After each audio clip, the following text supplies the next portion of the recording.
নামাজ থেকে আপনি বাইরে যাবেন তার কোনো কারণ নাই, আল্লাহ কোনো দোষ দিতে পারবেন না যে আল্লাহ আপনি এত কঠিন করেছেন আমি করতে পারি নাই।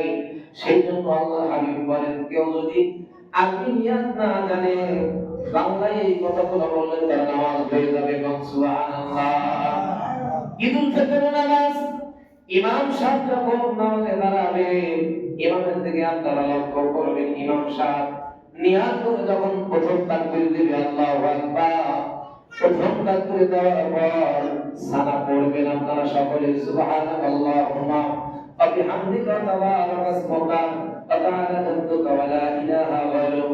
এই সানা পড়ার পর ইমাম সাহেব হাত ছেড়ে দিয়ে আবার তাকবীর দিবে, কান পর্যন্ত ছেড়ে দিবে, এক তাকবীর, দ্বিতীয় তাকবীর কান বন্ধ হাত ছেড়ে দিবে, তৃতীয় তাকবীর কান বন্ধ উঠে যায়, ইমাম সাহেব হাত বাঁধবে, ইমাম সাহেব সূরা কিরাত করবে, প্রথম রাকাত হয়ে যাবে, দ্বিতীয় রাকাত ইমাম সাহেব সূরা কিরাত করার পরে রুকু করার আগে ইমাম সাহেব হাত ছেড়ে দিয়ে প্রথম তাকবীর আল্লাহু আকবার, দ্বিতীয় তাকবীর, তৃতীয় তাকবীর, তৃতীয় তাকবীর পর্যন্ত হাত কান পর্যন্ত উঠানো লাগবে।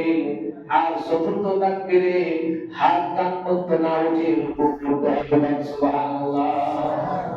আপনাদের কি কোনো সমস্যা আছে নামাজে? জোরে বলেন না। আবার শুনে প্রথম আমি যখন নামাজে দাঁড়াবো আপনারা সকলে নামাজে দাঁড়ায় যাবেন, দাঁড়ানোর পরে ইমাম সাহেব আমার দিকে লক্ষ্য করবেন, আমি প্রথম তাকবীর দিয়ে হাত বাঁধবো, তাকবীর তাহরিমা আল্লাহু আকবার বলে আমি যখন হাত বাঁধবো, হাত বাঁধার পরে আমি সানা করবো, আপনারাও করবেন, তারপরে সানা শেষ হলে আমি হাত ছেড়ে দেবো, আল্লাহু আকবার একবার, আল্লাহু আকবার কয়বার হলো? দুইবার। তৃতীয় তাকবীর আল্লাহু আকবার বলে কিন্তু হাত ছেড়ে দেওয়া নেই, হাত বাঁধতে হবে। কি করতে হবে? হাত বাঁধতে হবে। আমি সূরা কিরাত করব প্রথম রাকাত শেষ, দ্বিতীয় রাকাতে যাওয়ার পরে সূরা কিরাত শেষ। এখন রুকু করব নাকি তাকবীর দেব? বলেন তো। তাকবীর, কয় তাকবীর? তিন তাকবীর। আল্লাহু আকবার এক তাকবীর, আল্লাহু আকবার দুই তাকবীর, আল্লাহু আকবার। এরকম চতুর্থ তাকবীরে হাত কিন্তু আর উঠবে না, মনে রাখবেন। চতুর্থ তাকবীরে প্রথম রাকাতে তৃতীয় তাকবীরে আপনার হাত ছেড়ে দেব না, হাত বাঁধবো। আর দ্বিতীয় রাকাতে চতুর্থ তাকবীরে আমরা হাত ছেড়ে দেব, হাত কিন্তু উপরে উঠবে না, ছাড়াই থাকবে। আমরা আল্লাহু আকবার বলে আমরা রুকু করব।